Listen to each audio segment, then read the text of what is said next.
परम पूज्य तीर्थ चक्रवर्ती निर्यापक श्रमण मुनिपुंगव सुधा सागर ऋषिराज के चरणों में अशोक नगर जैन समाज की ओर से श्री दिगंबर जैन पंचायत कमेटी की ओर से बारंबार नमोस्तु नमोस्तु नमोस्तु गुरुदेव के चरणों में इच्छामी इच्छामी इच्छामी। परम पूज्य गुरुदेव, आपने वर्षों पहले पुण्योदय तीर्थ कोटा में भव्य विशाल प्रतिमा की रचना कराई और वहाँ अभी 2 दिन पूर्व में अपने स्वयं के स्वार्थ के लिए गया था।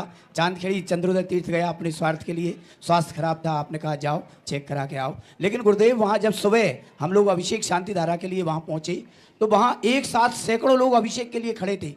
12 पांडुशिलाएँ लगी थी, 12 पांडुशिलाओं पर प्रभु को विराजमान किया।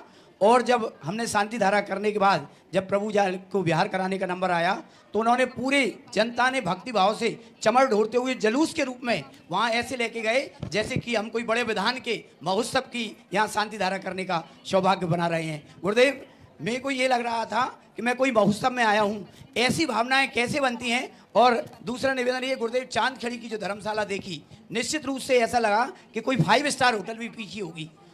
और हम भी चाहते हैं कि इस तरह की उपलब्धि हमारी समाज को भी हो, तो इस सब के लिए क्या करना चाहिए, कैसी मन स्थिति का सामाजिक के रूप में सामना करना चाहिए? नमोस्तु गुरुदेव, नमोस्तु नमोस्तु। अच्छाई की प्रशंसा करना तो सरल है, लेकिन अच्छाई को स्वीकार करना कठिन है। अच्छाई इसलिए देखी जाती है जिससे मैं भी कुछ अच्छा कर सकूं। कोटा की जो दादावाड़ी की अभिषेक पूजन विधि है उसका मैं कई बार उदाहरण भी दे चुका हूँ। उसका अनुकरण करना चाहिए, वैसा वैभव हर स्थान पर होना चाहिए। और ऐसे वैभव के लिए और दादावाड़ी जो चांदखेड़ी का जो विकास हुआ उसका अनुकरण करना चाहिए। छोटा करो, उन्होंने बड़ा किया, तुम छोटा करो, लेकिन शुरुआत तो करो। तुम्हारे पास भी जगह है, तुम भी है, क्यों नहीं कर सकते? थोड़ा दिल बड़ा चाहिए, थोड़ा प्लानिंग बड़ा चाहिए, थोड़ा सोच बड़ा चाहिए। तुम लोगों का कार्य होता है जितने सस्ते में निपट सके। करना क्या है, रात्रि तो रुकना है एक यात्री को। और बुंदेलखंडी व्यक्ति यही सोचता है, कुछ नहीं देखता, उसको फर्ज मिला, बोले करना क्या है, रात भर आधी रात ही तो निकालना है। लेकिन सारा भारत नहीं सोचता। एक रात गुजारने के लिए शहरों के लोग 100 किलोमीटर तक होटल पर जाते हैं। 100 किलोमीटर पहले कोई काम है, माँ सोने के लिए 100 किलोमीटर दूर स्थान है तो वहाँ जाएंगे। और सामान्य व्यक्ति कहेगा अब 100 किलोमीटर भी जाओ, सुबह वापस आओ, तो यहीं तौलिया बिछा लेते हैं और यहीं सो जाते हैं। तो ये सोच आज का समय बदल रहा है। आज का सोच बदलना चाहिए और विस्तार कम करो, कम बनाओ, लेकिन अच्छे बनाओ। थोड़ा उसमें व्यक्ति को जाते ही फीलिंग होना चाहिए कि मैं किसी कमरे में आया हूँ। तभी देखो, पैसा होता है इसलिए धर्मशालाएँ नहीं बनती।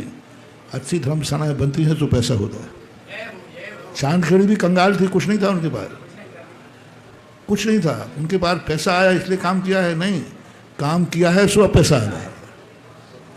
और तुम लोग से कहो तो महाराज जी वो पैसे वाले हैं, वहाँ पैसा आता है इसलिए। अरे तुम्हारे पास 100 कमरे का नहीं है, 1 कमरे का पैसा तो है, तो 1 कमरे में सब बना के दिखा दो। 5 कमरे बना दो वैसे, 1 मंजिल बना दो वैसे। बस अकेला कलर बोले, उन्होंने जो कलर पोता हमारे वही कलर हमने पो दिया है। तो ये सब अनुकरण करने वाली बातें हैं, अनुकरण करना चाहिए। मैं सभी से कहता हूँ कि आप 10 कमरे बनाएं, लेकिन अनुकरण करें। वे 10 कमरे चांदखेड़ी जैसे धोबंजी में क्यों नहीं बन सकते? बस यही कह दो हमारे यहाँ के कोई कम थोड़ी हैं, कम तो नहीं है लेकिन उन जैसे भी नहीं है। तो 5 कमरे बनाओ, 10 कमरे बनाओ, लेकिन उन 10 कमरों का होता तो ये चीज़ होती है। तो अब प्रशंसा तो हम बहुत सुन चुके हैं, अब प्रशंसा का अनुकरण होना चाहिए। तो है, बाकी सब नेताओं की बातें हैं, करते रहते हैं।